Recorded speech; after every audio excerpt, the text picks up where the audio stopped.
Bueno, vamos a ver ahora optimización de funciones con restricciones. Y los dos casos que vamos a estudiar, uno la clase de hoy y otro la siguiente clase, son funciones definidas sobre regiones cerradas, en donde los extremos ocurren sobre su frontera, y funciones en donde las variables están sujetas a restricciones. Vamos a empezar con eso, con esa parte. Entonces vamos a utilizar funciones que tengan o estén sujetas a ciertas restricciones.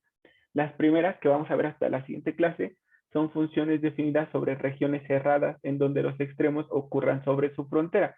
Y el segundo es funciones en donde las variables están sujetas a ciertas restricciones.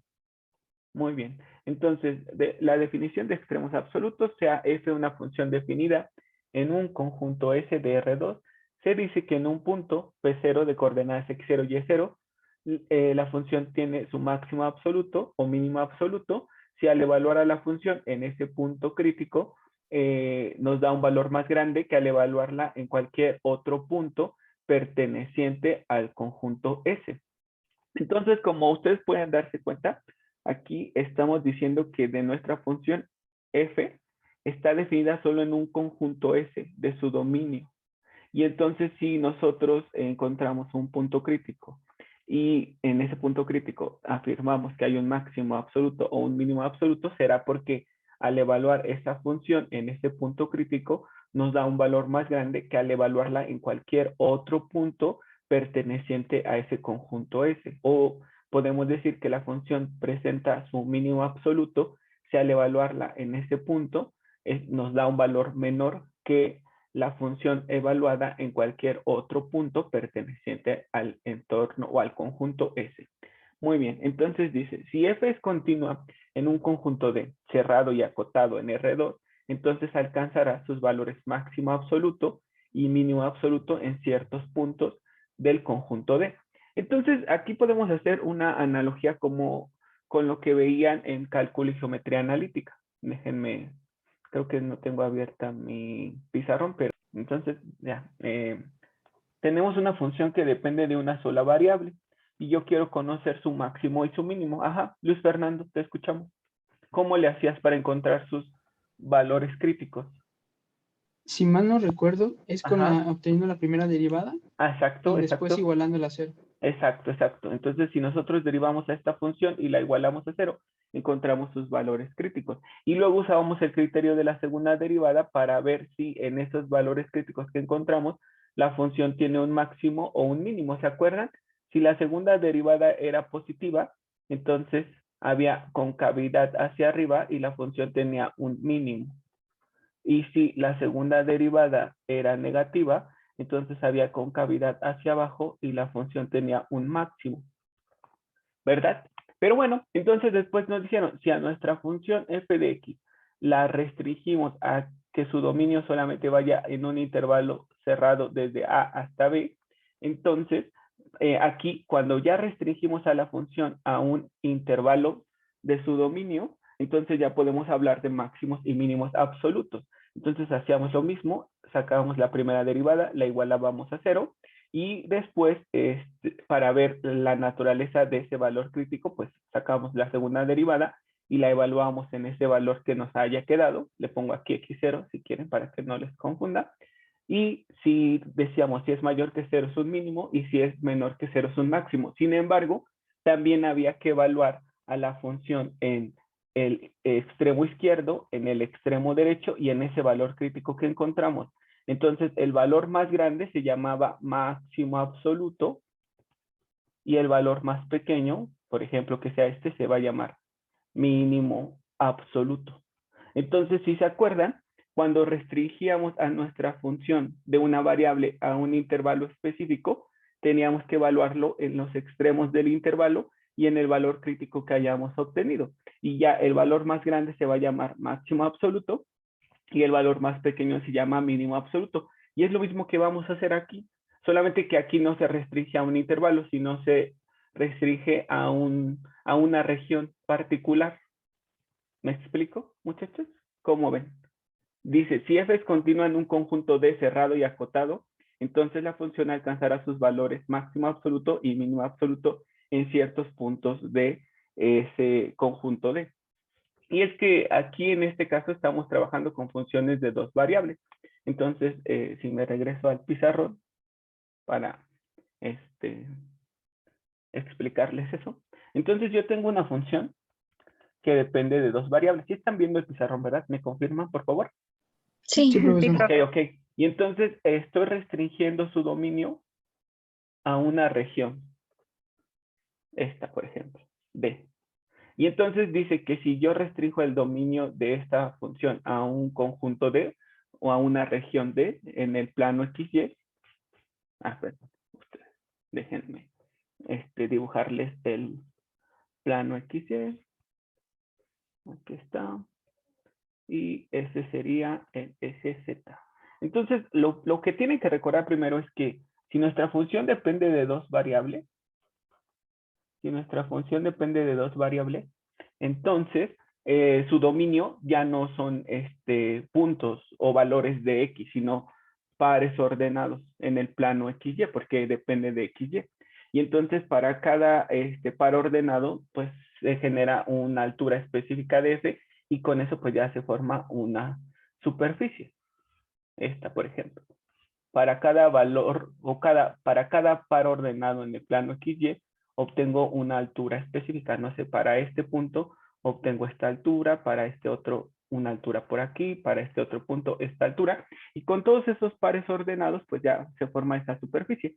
Y entonces lo que estoy diciendo es que, imagínense que esta superficie continúa hacia la izquierda y hacia la derecha, todo sigue formándose, pero yo solamente restringo mi dominio a, a una región específica, a la que le llame D.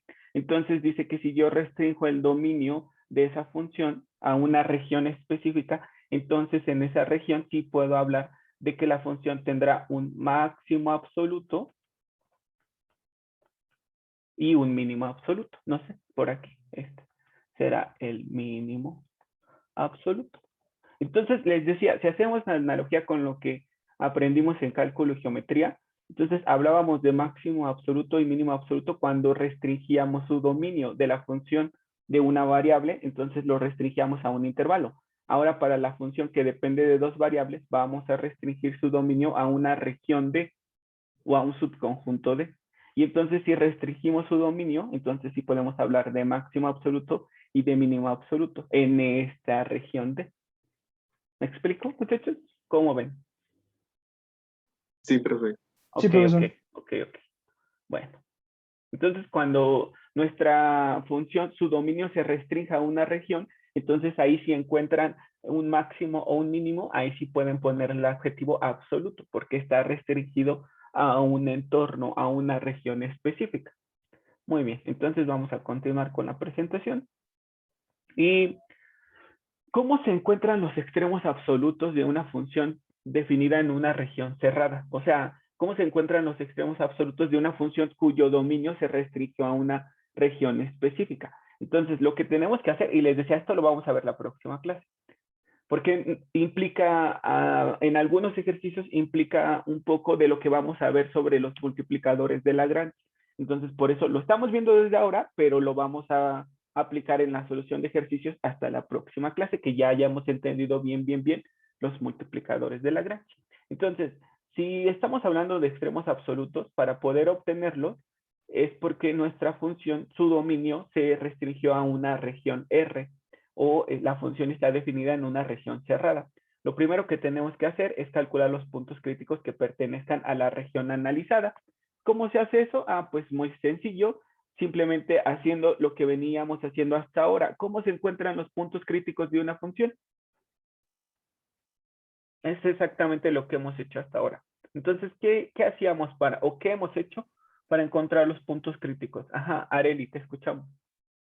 Pues calculábamos las derivadas parciales y las igualábamos a cero. Ajá, ¿por qué? Porque lo que estamos diciendo es que, que el gradiente sea cero. Exacto, que el gradiente sea el vector cero. Exacto, muy bien. Entonces, eso lo vamos a seguir haciendo. Vamos a comenzar con eso, calculando los puntos críticos de la función. Y lo que nos tiene que importar es esto último que dice, que pertenezcan a la región. Entonces, una vez que hayamos hecho eso de calcular al gradiente e igualarlo al vector cero, y con eso encontrar ciertos puntos críticos, vamos a asegurarnos que esos puntos críticos pertenezcan a la región que está restringiendo al dominio de la función. O sea, a mí me dicen, determina los máximos y mínimos absolutos de esta función en esta región R. Entonces yo tengo que asegurarme que los puntos críticos que haya obtenido al hacer lo que mencionó su compañera Arely pertenezcan a esa región, porque puede ser que me salgan algunos, pero que estén fuera de esa región. Si están fuera, pues no los considero. Solamente puedo considerar a los que estén dentro de la región. Bueno, después dice, calcular los puntos críticos en las fronteras de la región. Entonces empiezo como lo he hecho hasta ahora y asegurándome que esos puntos críticos que haya obtenido pertenezcan a la región. Después calculo los puntos críticos que estén en la frontera. A ver, vamos a ver.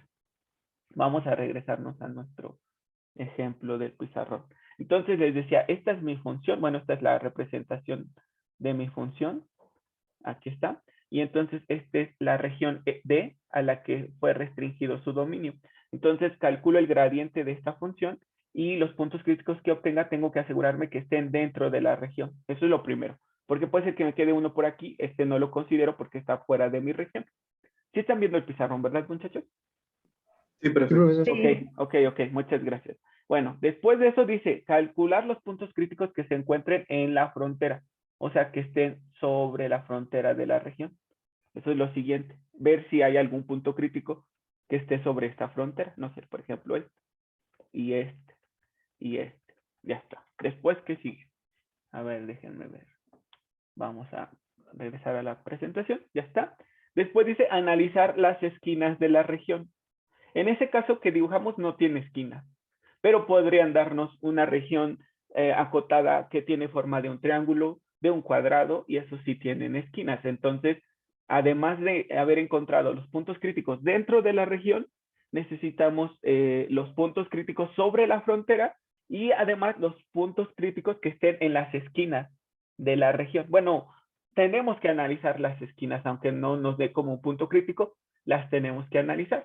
Y ya después de haber hecho eso, o sea, después de haber encontrado los puntos críticos dentro de la región, los puntos críticos en las fronteras, y después de analizar las esquinas de la región, vamos a evaluar a la función en cada uno de estos puntos que obtuvimos. Los puntos críticos dentro de la región, los puntos críticos en las fronteras y las esquinas de la región. Entonces, después de evaluar a nuestra función en todos esos puntos críticos y en las esquinas, vamos a comparar los valores obtenidos. El valor más grande se va a llamar máximo absoluto y el valor más pequeño se va a llamar mínimo absoluto. Entonces, así como está, se escucha muy sencillo, pero se complica un poquito cuando empezamos a hacer el punto 2 y 3. Entonces, por eso vamos a esperar hasta la próxima clase para verlo, porque en algunos ejercicios necesitamos, les decía, usar el siguiente subtema que vamos a ver, que es los multiplicadores de Lagrange. Pero bueno, por ahora sí entendieron cómo encontrar extremos absolutos, que les decía, esos extremos absolutos se habla de ellos cuando el dominio de la función se restringe a una región R, que es un subconjunto del dominio. Entonces ahí sí podemos hablar de máximo absoluto y de mínimo absoluto. Y el proceso para encontrarlos es este. Calcular los puntos críticos que pertenezcan a la región, luego los que estén en su frontera, y si hay esquinas, evaluarlos. Ya que hayamos tenido todos esos puntos críticos, evaluamos a la función en cada uno de ellos. El valor más grande que tome la función es el máximo absoluto y el valor más pequeño es el mínimo absoluto. Bueno, entonces si no da tiempo ya hacemos uno y si no, pues hasta la próxima clase. Ahora sí pasamos al siguiente subtema y último de este tema 1.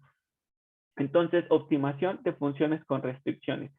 Estas funciones con restricciones son aquellas funciones en donde sus variables están sujetas a ciertas restricciones. Cuando las restricciones están dadas mediante m igualdades, como esta, aquí tengo una restricción que es una función que está igualada con 0. Y aquí dice que tiene m variables. Entonces, con m menor que n, lo que se acostumbra a hacer es utilizar el método de los multiplicadores de Lagrange. Entonces, aquí dice que yo voy a optimizar una función que está sujeta a ciertas restricciones, que son m. Y entonces dice que el número de restricciones, el número de igualdades tiene que ser menor que el número de variables que yo tenga. Y si entonces tengo una función que está sujeta a ciertas restricciones que tengan esta forma, lo que voy a utilizar es el método de los multiplicadores de Lagrange.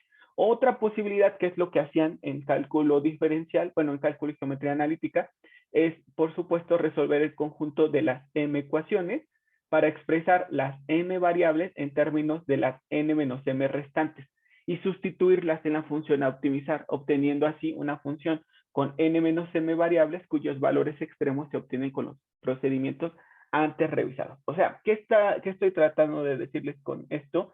Es que una forma alternativa de resolver este tipo de problemas, que quiero optimizar a una función que está sujeta a ciertas restricciones, podría ser de las ecuaciones que yo tengo, empezar a sustituirlas en las demás.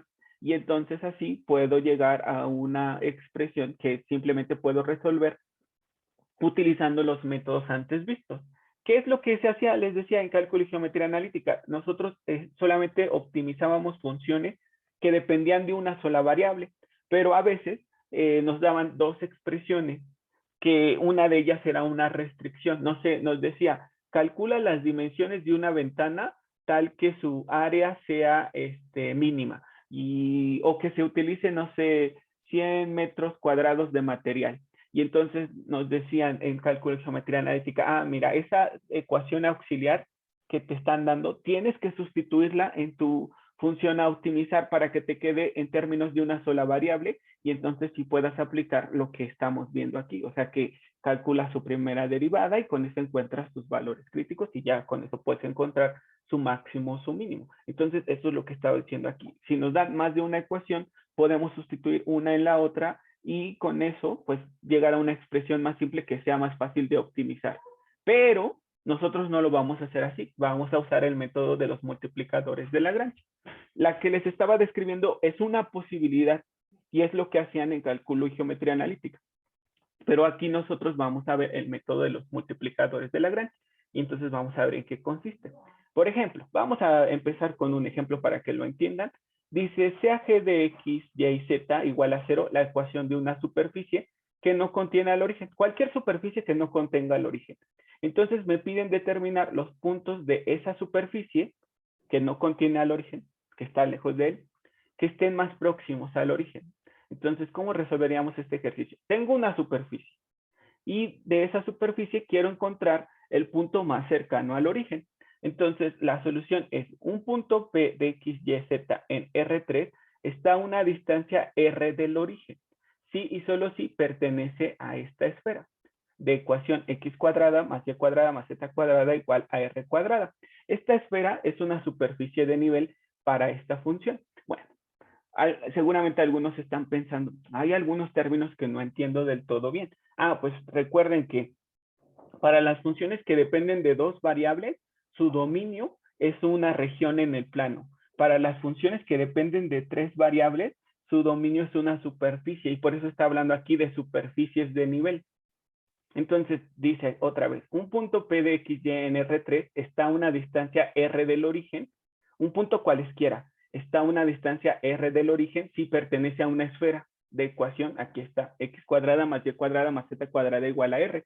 Y esta esfera es una superficie de nivel de esta función, que es una distancia, que es la expresión por minimizar. Entonces yo quiero minimizar la distancia que hay entre un punto de una superficie y el origen. Entonces, esta es mi función objetivo, la distancia, y mi restricción es que el punto que yo estoy buscando pertenezca a una superficie S. Muy bien. Entonces, para que lo entiendan mejor, aquí están algunas imágenes, ahorita lo vemos en GeoGebra. Entonces, les decía, yo tengo una superficie S que no contiene al origen, la que sea, y quiero encontrar el punto más cercano de esa superficie al origen. Entonces, lo que yo voy a hacer es apoyarme de esta esfera que tengo aquí, que es X cuadrada más Y cuadrada más Z cuadrada igual a R cuadrada, y voy a ir aumentando su radio desde 0 hasta un valor de R específico que haga que esa esfera esté en contacto con mi superficie. Entonces, si se comienza con R igual a 0 y se va incrementando su valor, el primer punto de contacto entre la esfera y la superficie S será el punto más próximo de ese al origen. Pero bueno, para que lo entiendan mejor, les voy a mostrar en GeoGebra. A ver, déjenme ver a dónde lo abrí. Permítanme. Ya vi. Entonces, bueno, tengo mi superficie S, que es una superficie que no contiene al origen. Y mi problema que me plantearon es encontrar el punto de la superficie que esté más cercano al origen, el que esté más cercano al origen. Entonces, para poder resolver este problema, me voy a apoyar de una esfera centrada en el origen y de radio R. Y entonces lo que voy a hacer con esa esfera es que voy a ir aumentando su radio. Y lo que va a pasar es que en algún punto la esfera va a estar en contacto con mi superficie S. Y ese primer punto de contacto de la esfera con mi superficie S es el punto más cercano de la superficie S al origen. Aquí ya lo estamos encontrando. Ese punto de contacto que está aquí. Muy bien. Y vean qué va a pasar en ese punto de contacto. Bueno, entonces, en ese punto de contacto existe un plano tangente a ambas superficies, que es este. ¿Están de acuerdo conmigo, muchachos? Este plano es tangente a ambas superficies, en el punto más cercano de la superficie S al origen. ¿De acuerdo? ¿Qué dicen? Sí, profesor. Sí. Muy bien, perfecto. Entonces, ¿qué información yo requiero para definir a un plano? ¿Qué información se necesita para definir a un plano? Hay bastantes casos que nos permiten definir a un plano. Por ejemplo, Un punto y 3 una recta. puntos. Exacto, 3 puntos no contenidos no colineales, no alineados. Un punto y una recta. ¿Cómo tiene que ser esa recta? ¿Sí está bien lo que dijiste? ¿Cómo tiene que ser? Perpendicular. Perpendicular. Puede ser. Ajá. Bueno, entonces todo eso que me están diciendo son formas de definir a un plano. Y la forma más sencilla es si conozco un punto del plano y ¿qué más? Y un vector, ¿con qué características? Normal, creo. Normal, exacto, muy bien, normal, perfecto. Bueno, entonces recapitulamos, entonces dijimos, en ese punto de contacto hay un plano tangente entre la esfera y la superficie S. Hasta ahí están de acuerdo conmigo, ¿verdad? Sí, profesor. Así es. Muy bien, entonces para poder definir ese plano tangente, ustedes me dijeron que necesito un punto del plano, que sería ese punto de tangencia, y un vector normal. Entonces, ¿cómo podrían encontrar un vector normal a esta superficie S que está en color azul? ¿Cómo le podrían hacer para encontrar un vector normal a esa superficie en ese punto? De lo que estudiaron en cálculo integral, ¿qué vector sería normal a esta superficie en este punto de tangencia? Bueno, en ese punto específico. ¿Qué vector? ¿Qué vector es normal a cualquier superficie en un punto específico? ¿No es el gradiente? Sí, es el gradiente, así es el gradiente. Perfecto, entonces yo puedo encontrar el gradiente de esta función en este punto. A ver, déjenme detenerlo. Y aquí está, este es su vector gradiente. Voy a apagar la esfera y voy a apagar el plano para que vean que este es mi vector gradiente a esta superficie en este punto. Y ahora observen para mi esfera, si encuentro su vector gradiente en ese punto también, me queda aquí. ¿Cómo son esos dos vectores? Ahí están mis dos vectores. El gradiente a la superficie en ese punto donde estaban en contacto la esfera y la superficie, y el gradiente a la esfera en el punto de contacto entre la esfera y la superficie. Sí, Luis Fernando, ¿cómo son esos dos vectores? Tienen la misma dirección, pero diferente sentido. Ajá, son paralelos, exacto. Muy bien, muy bien, muy bien. Perfecto, entonces vamos a regresar a nuestra presentación. Ya vieron todo eso. Listo. Entonces dice aquí, la ecuación G de X, Y, Z igual a 0 representa la superficie S, es la parte activa de mi restricción. Si S tiene un plano tangente en un punto de contacto, entonces este plano también debe ser tangente a la superficie de nivel F. Por lo tanto, el vector gradiente de la superficie G de X, Y, Z igual a 0 debe ser paralelo al vector gradiente de la superficie de nivel F de X, Y, Z igual a R. Entonces, el gradiente de la función y el gradiente de la restricción son proporcionales y existirá una constante lambda tal que el gradiente de f más lambda veces el gradiente de g sea igual al vector 0. Entonces, a ver, fíjense, ¿por qué estamos diciendo eso? Regreso al pizarrón blanco ahora. Entonces estaba diciendo que les pregunté cómo son esos vectores gradientes y me dijeron son paralelos y con direcciones opuestas. Entonces, si yo calculé el gradiente de f y el gradiente de g son paralelos, me dijeron, pero con direcciones opuestas, entonces habrá un escalar lambda que haga que estos dos vectores sean iguales. ¿Qué puede ser? No sé, por ejemplo, si el gradiente de f es el vector 1, 1, 1 y el gradiente de g es menos 1, menos 1, menos 1, porque tienen direcciones opuestas, entonces, ¿quién sería el escalar lambda que haga que se cumpla esta característica? Menos uno. Menos 1, exacto, menos 1, así de sencillo. Entonces lo que estamos diciendo es que en ese punto que encontramos, va a pasar que el gradiente de una función y el gradiente de su restricción van a ser paralelos y va a haber un escalar lambda que haga que esos sean iguales. Y lo que estaba presentándoles en la presentación es esta expresión, gradiente de f menos lambda a veces el gradiente de g es igual al vector 0. O sea que nada más lo que hice fue pasar a este vector restando. Porque el gradiente de f es un vector y el gradiente de g multiplicado por un escalar lambda también es un vector. Entonces la resta de estos dos vectores es el vector 0. Es lo que me está diciendo en la presentación. Para que los quise explicar por si alguien se había perdido. Muy bien. Entonces decía, por lo tanto, el vector gradiente de la superficie G debe ser paralelo al vector gradiente de la superficie de nivel F de X, Y, Z igual a R. Entonces el gradiente de F y el gradiente de G son proporcionales y existirá una constante lambda tal que el gradiente de F más lambda veces el gradiente de G es el vector 0. Alguien podría decir, pero es que en el pizarrón puso menos y aquí es más porque no sabemos bien cuál es ese escalar lambda. Le podemos considerar como positivo o negativo, como ustedes quieran, no pasa nada. Después determinarán específicamente su valor. Bueno, entonces en este caso va a pasar que el gradiente de f más lambda veces el gradiente de g es igual al vector 0. El gradiente de f, dijimos, es un vector formado por las derivadas parciales de la función respecto de cada una de sus variables y el gradiente de g pues serán las derivadas parciales de g respecto de cada una de sus variables. Muy bien. Entonces tenemos que el gradiente de f más lambda veces el gradiente de g es el vector 0, de donde se obtienen las siguientes expresiones. Derivada parcial de f respecto de x más lambda veces derivada parcial de g respecto de x. Esa componente, esa primer componente de esta suma de vectores tiene que ser 0 para que se cumpla esta igualdad. Después, la suma de las segundas componentes también tiene que ser 0 y la suma de las terceras componentes también tiene que ser 0. Y la restricción que está igualada con 0, si este sistema de ecuaciones se resuelve al mismo tiempo, entonces vamos a poder obtener los puntos de S cuya distancia al origen es mínima.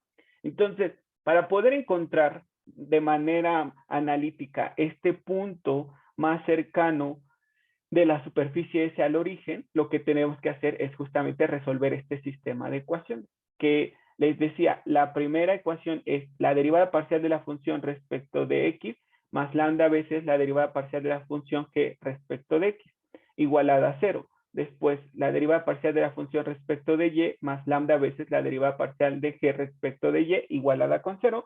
La derivada parcial de la función respecto de z más lambda veces la derivada parcial de g respecto de z igual con 0. Y la restricción. Este sistema de ecuaciones lo vamos a tener que resolver. Al resolverlo, estaremos encontrando los puntos de S cuya distancia al origen sea mínima. Bueno.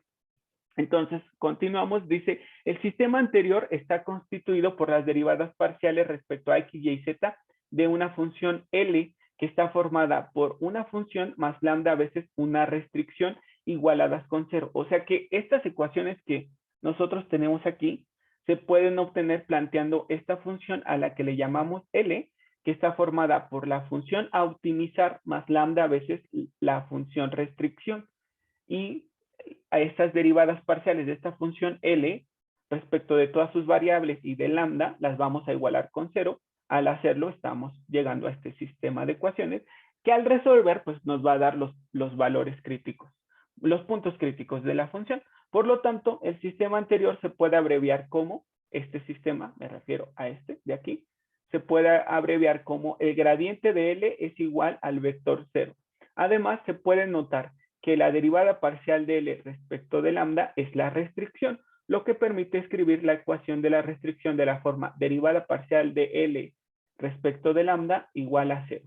Entonces, las cuatro ecuaciones anteriores de las que estábamos hablando son equivalentes a estas otras cuatro igualdades, que son la derivada parcial de L respecto de X, la derivada parcial de L respecto de Y, la derivada parcial de L respecto de Z y la derivada parcial de L respecto de lambda. Al resolver este sistema de ecuaciones, estas cuatro ecuaciones, lo que se estará haciendo es determinar los puntos críticos de L. Entonces, la ecuación de Lagrange, que es esta que nosotros estamos analizando, L igual a la función a optimizar más lambda veces la restricción, se puede generalizar para n variables, o sea, para una función que dependa de n variables y que tenga m restricciones. En este caso, el que estuvimos analizando solamente era una función que dependía de tres variables que eran x, y, z y que estaba sujeta a una sola restricción.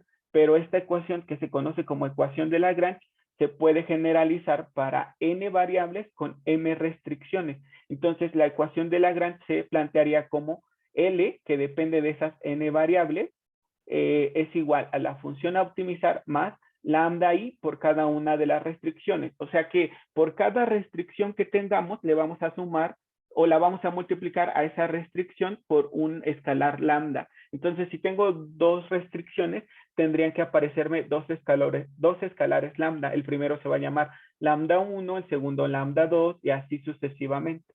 Entonces, ese es el método de Lagrange para cuando tenemos una función que está restringida a ciertas condiciones. A una función le vamos a llamar función objetivo, que es la función que vamos a optimizar, que es decir, vamos a maximizar o a minimizar. Y G van a ser las restricciones. Nos van a decir, no sé, determina el costo máximo de construir una lata de forma cilíndrica. Esa es nuestra función a optimizar, el costo.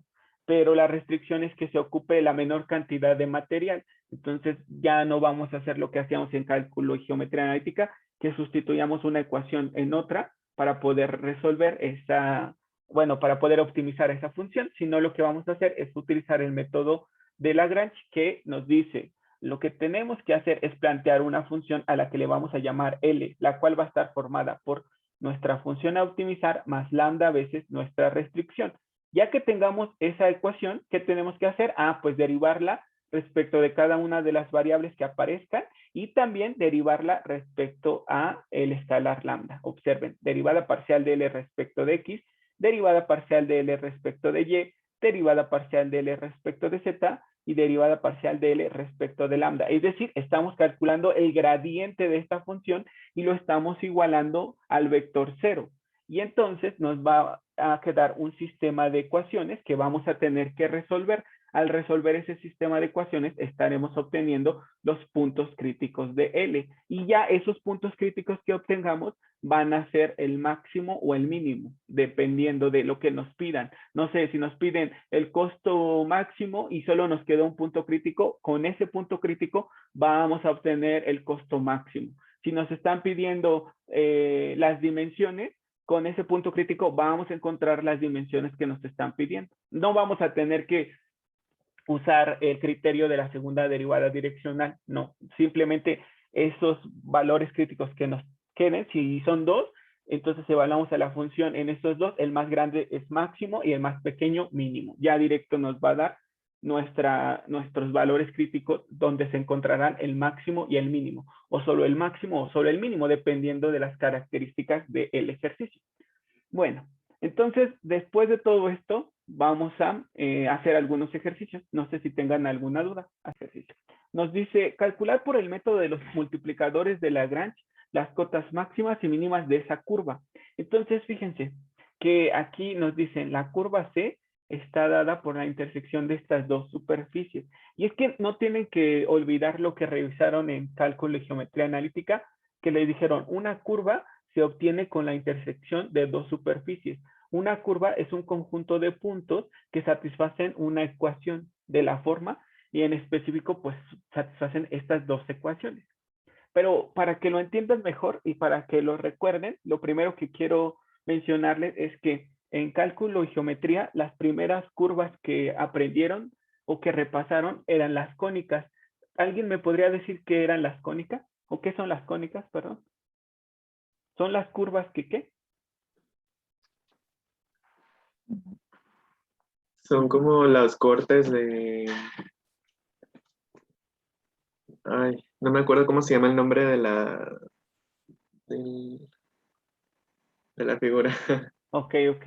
Pues más o menos, Eh, Gustavo, ajá. profesor, Ajá, es el corte, pero de un cono. ajá, pero ¿con qué? De Exacto. de una superficie con un cono. De una superficie Un con un plano. cono. Ajá, es que la superficie que se usa es el plano, exacto, muy bien. Todo lo que mencionaron es correcto, exactamente. Entonces les decía, las primeras curvas que estudiaron son las cónicas, que son curvas que se obtienen con la intersección de un cono con un plano. El cono es una superficie, el plano es otra superficie.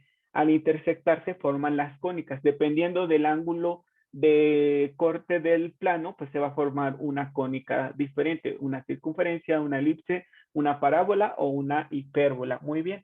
Entonces, siempre que aparezca la palabra curva, pues tengan presente que una curva es la intersección de dos superficies. Y ya la próxima semana estudiaremos un poquito las superficies cuádricas, que puede ser que algunos de ustedes las revisaron en cálculo integral, puede ser que algunos no. Entonces vamos a tomarnos de la siguiente semana un poco de la clase para poder estudiarlas. Entonces, fíjense, aquí tenemos esta superficie, que es un cilindro circular, y esta otra superficie, que es un plano. La intersección de este cilindro y este plano forman a esta curva. Y vamos a verla en GeoGebra. Entonces, si pudieran anotar sus ecuaciones para que me ayuden ahorita a escribirlas en GeoGebra, se los agradeceré. ¿Ya las anotaron, muchachos? Para que me ayuden ahorita. ¿Ya? Ya, profesor. Ok. Entonces, fíjense, para que lo puedan ver mejor. Ya les estoy compartiendo GeoGebra, ¿verdad? ¿Lo pueden observar? Sí. Sí, Así perfecto. es. Ok, muchas gracias. Entonces, ¿quién era nuestra primera superficie? Alguien podría decir, ay, pues es una circunferencia, pero observen que no es una circunferencia. Es x cuadrada, ajá, más y cuadrada. Igual a 50. Exacto, permítanme. Ajá, x cuadrada más y cuadrada igual a 50. Ya está. Esa es mi primer superficie. Vean, en el plano XY efectivamente es una circunferencia con centro en el origen y de radio raíz de 50. Eso es. Pero en el espacio es un cilindro circular centrado en el origen. Muy bien. ¿Y cuál es nuestra otra superficie? Un plano. ¿Cuál es la ecuación de ese plano? X más Y más Z igual a 12.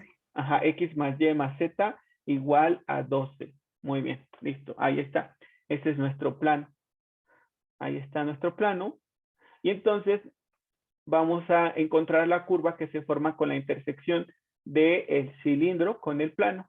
Y aquí en GeoGebra hay un botón que nos permite hacer eso. Aquí está, aquí arriba dice intersección de dos superficies.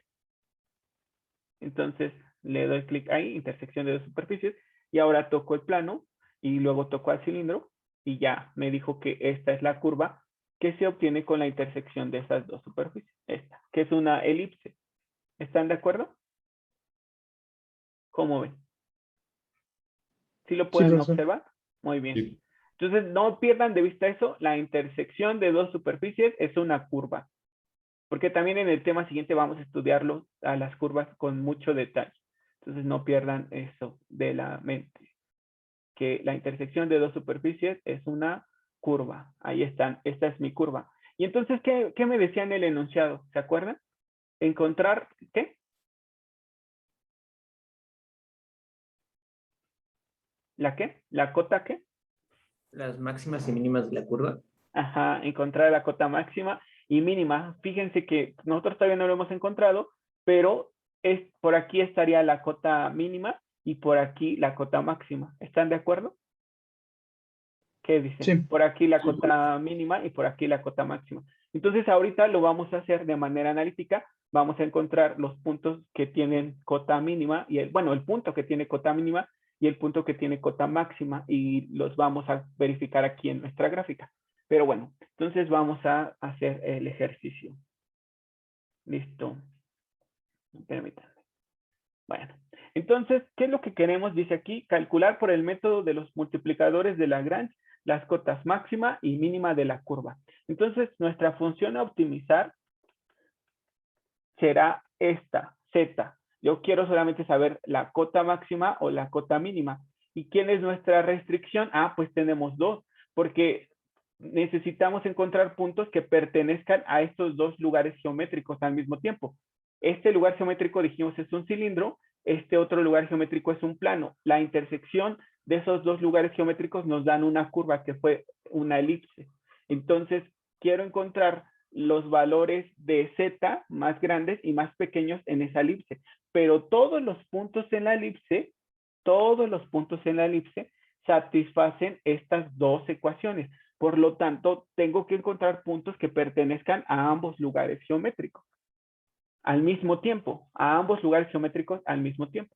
Entonces, mi ecuación de Lagrange será esta, L es igual, ahorita le pongo sus variables, L es igual a mi función a optimizar, que es simplemente Z, más lambda un veces mi primera restricción, pero recuerden que las restricciones tienen que estar igualadas con 0. Entonces me quedaría x cuadrada más y cuadrada menos 50 igual con 0. Entonces mi primera restricción sería x cuadrada más y cuadrada menos 50. Y después será más lambda 2 veces mi segunda restricción, que sería x más y más z menos 12 igual con 0.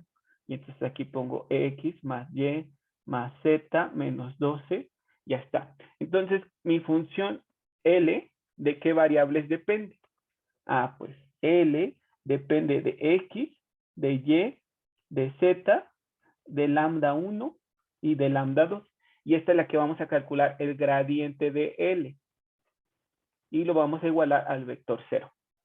Vamos a llegar a un sistema de ecuaciones que vamos a resolver y al resolverlo, pues vamos a encontrar el valor de z máximo y el valor de z mínimo. Pero bueno, entonces en un momento continuamos. Reanudamos la grabación. Ya planteamos nuestra ecuación de Lagrange y sabemos que para encontrar los valores extremos de la función, primero tenemos que encontrar sus puntos críticos que se obtienen calculando el gradiente de esta ecuación de Lagrange. O sea, tenemos que derivarla respecto de todas sus variables e igualarla con 0, cada una de esas derivadas. Entonces, ¿cuál sería la derivada parcial de L respecto de X? Ajá, Luis Fernando, te escuchamos. Sería 2 lambda 1 por x más Ajá. lambda 2. Exacto, muy bien. Entonces, 2x lambda 1 más lambda 2. Muy bien, Luis Fernando. Y esa tiene que estar igualada con 0. Y tú mismo me puedes ayudar con la derivada parcial de L respecto de Y, por favor. Sí. Sería 2y por lambda 1 Ajá. más lambda 2. Perfecto, muchas gracias. Entonces, Por ahora, nada. ¿quién me ayuda con la derivada parcial de L respecto de Z? Por favor. ¿Cuál sería? Ajá, Gustavo, te escuchamos. Sería 1 Sí, muy bien. más Sí, lambda 2 muy bien, muy bien, muy bien. Aquí está Z. igual a 0. Exacto, igual a 0. Muy bien, Gustavo. ¿Y me puedes ayudar con la derivada parcial de L respecto a lambda 1? ¿Quién sería? Sí, sería x cuadrada Sí, más y cuadrada sí. menos 50 Ajá, y ya, ¿no? ajá, igual a 0. Sí, Muy bien. igual a 0. Muy bien, muchas gracias. Y ahora, ¿quién me ayuda con la última, por favor? La derivada parcial de L respecto a lambda 2. Ajá. Ok, Abigail, perdón, Natalia, te escuchamos. Sí, sería x más y más z menos 12. Exacto. ¿Y qué observan de las últimas dos derivadas parciales?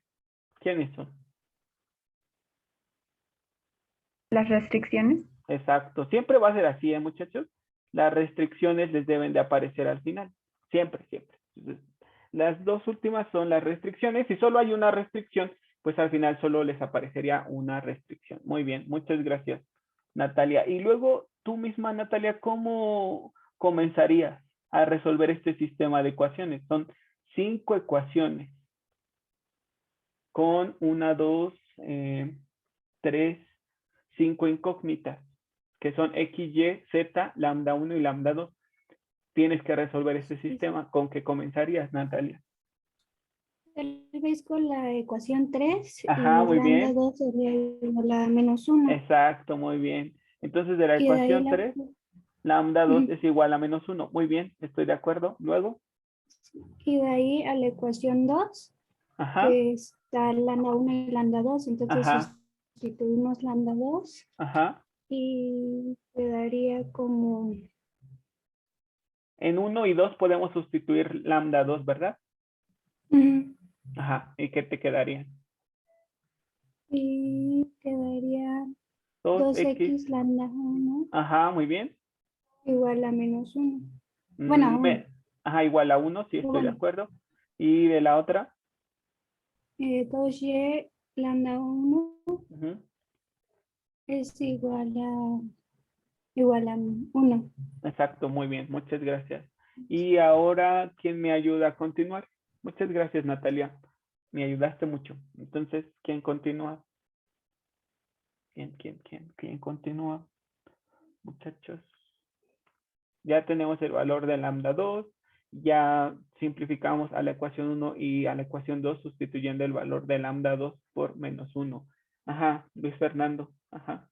Continúa, por favor. ¿Podríamos igualar lambda 1? Ajá, despejar lambda 1 de ambas ecuaciones. ¿Y qué nos quedaría? Lambda 1 es 1 sobre 2x y de la otra lambda 1 es igual a... 1 sobre 2y. Exacto, como lambda 1 es la misma, entonces las igualamos esas dos expresiones y nos quedaría 1 sobre 2x es igual a 1 sobre 2y y entonces nos quedaría que x es igual a y. No sé si estén de acuerdo conmigo. ¿Qué dicen? Sí. ¿Sí? Muy bien. Perfecto, perfecto. X es igual a Y. Y entonces si sustituimos esta expresión que voy a llamarle A en 4, ¿qué nos quedaría?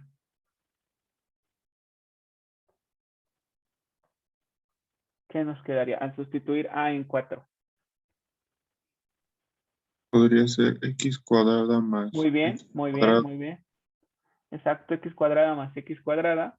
menos 50 igual a 0. Exacto, entonces nos quedaría 2x cuadrada es igual a 50. Entonces x cuadrada es igual a 25. Entonces x es igual a más menos 5. ¿Están de acuerdo? Sí. ¿Qué dicen? Sí, muy bien. Y entonces, Gabriel, después de esto que encontramos, ¿cómo continuaría? Podemos sustituir el valor en 5. Ujú, es en 5, muy bien, perfecto. Entonces decimos, si x es igual a 5, entonces y ¿cuánto valdrá? 5. 5. Muy bien, y si sustituimos estos valores en 5, ¿qué nos queda?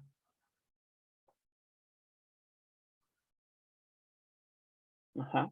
Sustituyendo estos Z dos valores en 5, ajá. es igual a Perdón. Sería 5 más z menos 12. ¿Estás de acuerdo? Igual a 0. sí. Ajá, y entonces ahora sí, z es igual a...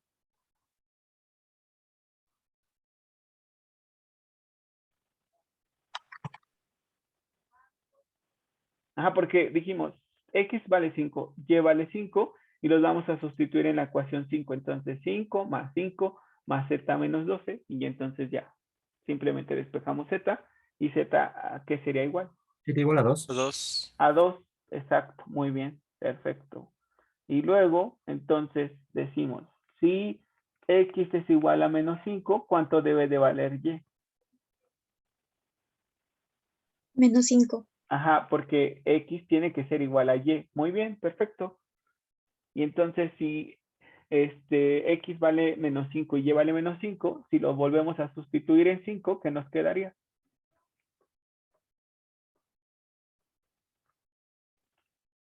Entonces nos quedaría menos 5 más Z menos 12 igual a 0. Y 22. entonces, exacto, Z es igual a 22. Listo.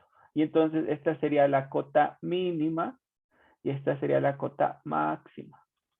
Entonces, los puntos que tienen cota mínima y cota máxima, ¿quiénes son? No nos lo están preguntando, solo nos preguntaron cuál es la cota mínima y cuál es la cota máxima. Pero para que lo verifiquemos en nuestra gráfica que hicimos en GeoGebra, ¿cuáles serían los puntos que tienen cota mínima y cuál sería el punto que tiene cota máxima? El de mínimo sería 5, Ajá. 5, 2. Exacto. ¿Y el de máxima? Menos 5, 22. Ajá, exacto. Entonces vamos a verlos en GeoGebra rápidamente. A ver, déjenme compartirles la pantalla de GeoGebra. Entonces, listo. ¿Quién era nuestro primer punto donde se encontraba la cota mínima? 5, 5, 2. Ajá, 5,5,2. Ahí está. ¿Y el punto donde se encontraba la cota máxima?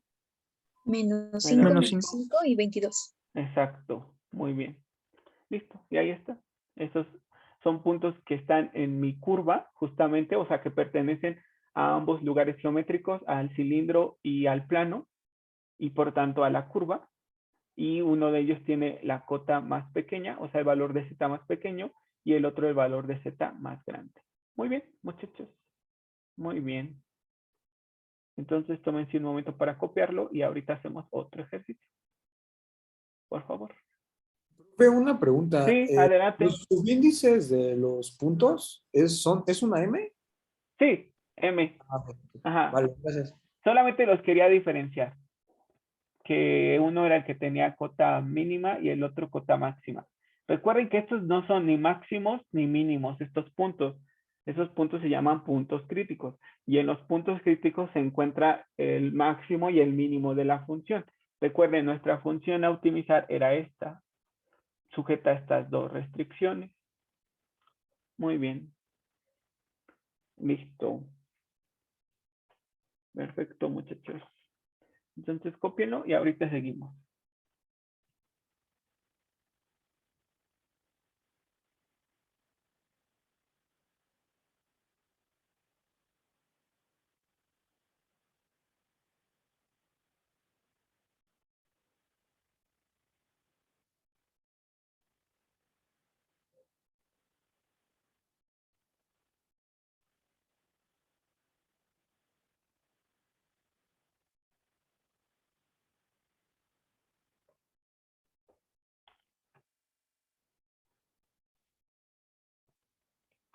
Por favor, reaccionen para que yo vea si ya terminaron.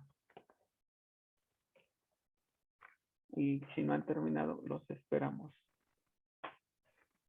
Sí, Te escuchamos. ya lo había explicado, pero ¿por qué f de x, y, z es igual a z? Entonces dice, la suma de tres números positivos que son x, y, z es 90.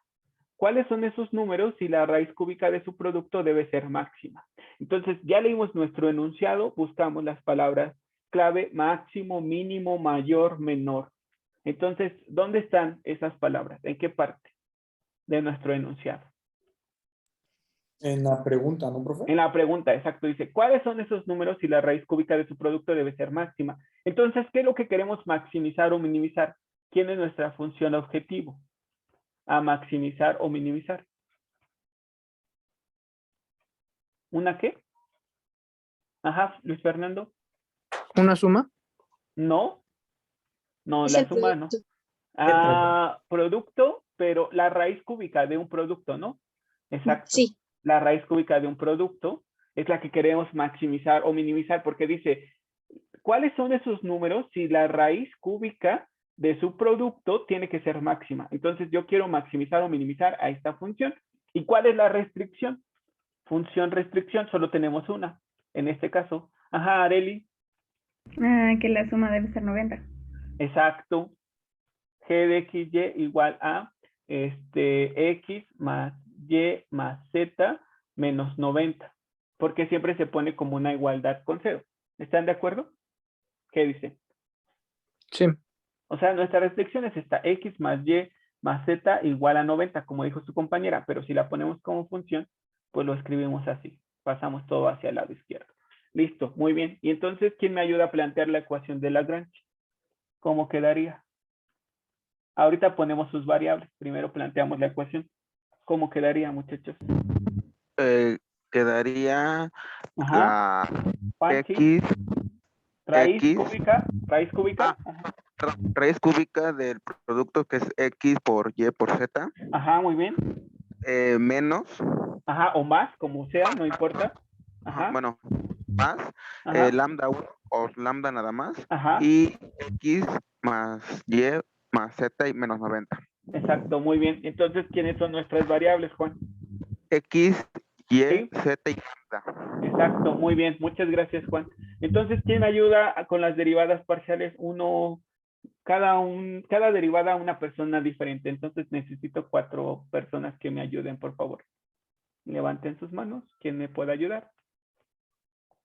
Entonces, quiero la derivada parcial de L respecto de que, recuerden, esa es otra notación de derivadas parciales.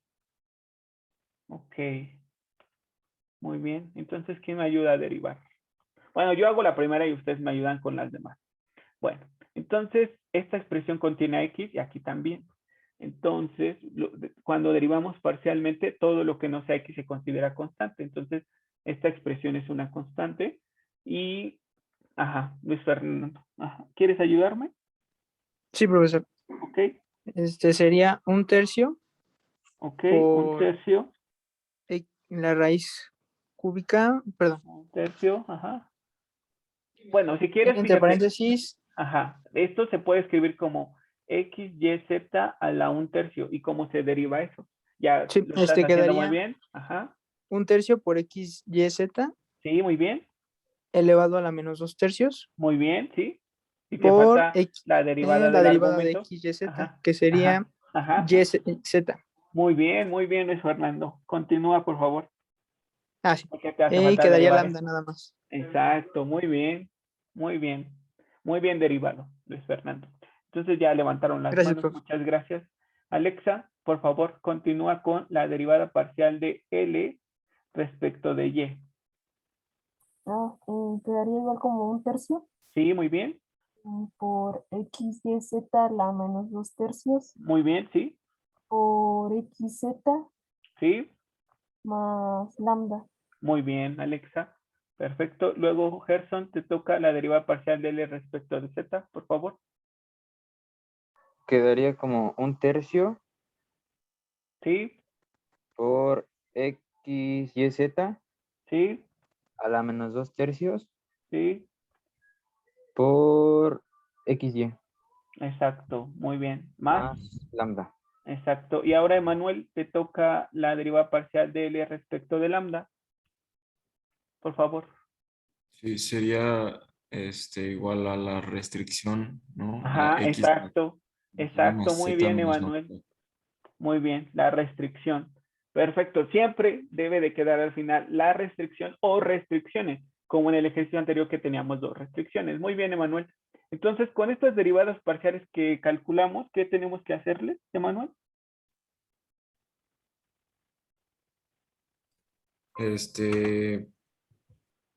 Voy. Ujú. ¿Para Tenemos que qué? Ajá, ¿para qué las calculamos? encontrar las raíces, ¿no? Sí, pero para poder hacerlo, las igualamos con 0, ¿verdad? Ajá. Muy bien, listo. Entonces, gracias, Emanuel. Y ahora necesito que alguien me ayude para ver cómo podemos resolver ese sistema de ecuaciones que nos quedó. Ok, entonces, ¿qué se les ocurriría hacer? Pues vamos a despejar de todos lambda. Entonces, de 1, lambda nos quedaría menos 1/3 de x, y, z a la menos 2/3 por y, z. De 2, lambda sería igual a menos 1/3 de xyz a la menos 2 tercios por xz, y de 3 lambda sería igual a menos 1 tercio de xyz a la menos 2 tercios por xy. Entonces, como lambda es la misma, puedo yo igualar a estas expresiones. Entonces voy a trabajar con un par de ecuaciones al mismo tiempo. Entonces primero trabajo con estas dos y luego con estas dos, por ejemplo. O podría trabajar con el 1 y 2 y luego con 1 y 3. O sea, trabajo con un par de ecuaciones a la vez. Muy bien. Entonces, ¿con cuál comenzaré? Con 1 y 2, por ejemplo. Si trabajo con 1 y 2, ¿qué me queda? Igualando 1 y 2, ¿qué obtendría? Entonces, ¿qué daría? Menos 1 tercio de xyz a la menos 2 tercios por yz es igual a menos 1 tercio por xyz a la menos 2 tercios por xz. Y como esta expresión está en ambos lados de la igualdad, da 1. Luego esta expresión está en ambos lados, da 1. Y entonces simplemente me queda yz es igual a xz. Y entonces observo que x es igual a y. ¿Están de acuerdo conmigo? ¿Qué dicen? Sí. Sí, profesor. Sí, profe. Ok. Entonces seguimos. Ahora, ¿cuáles trabajamos? De 2 y 3, por ejemplo, ¿qué nos quedaría? Igualando 2 y 3, ¿qué obtendríamos? ¿Puedo? Sí, adelante, por favor. Nos quedaría menos 1 tercio por Ajá. xyz Ajá. elevado a la menos 2 tercios por Sí. xz. Sí. Y esta se iguala con la ecuación 3, que es menos 1 tercio Sí. por xyz menos 2 tercios por xy. Ajá. Muy bien. Y Entonces, igual se cancelaría los ajá. menos 1 tercio y los términos de xyz. Ya nos Exacto. queda que xz es igual a xy. Exacto. Entonces nos queda que z es igual a y. Exacto. Muy bien. Z es igual a Y. Y Areli, con estos valores que encontraron, bueno, que encontramos todos, ¿qué harías?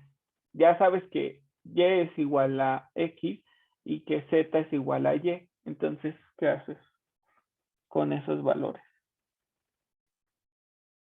Ajá. Giovanni, te escuchamos, ¿sí? Lo sustituiríamos en la ecuación 4. Exacto. Entonces, ¿qué te quedaría? Sería, no, es que todos son iguales, ¿no?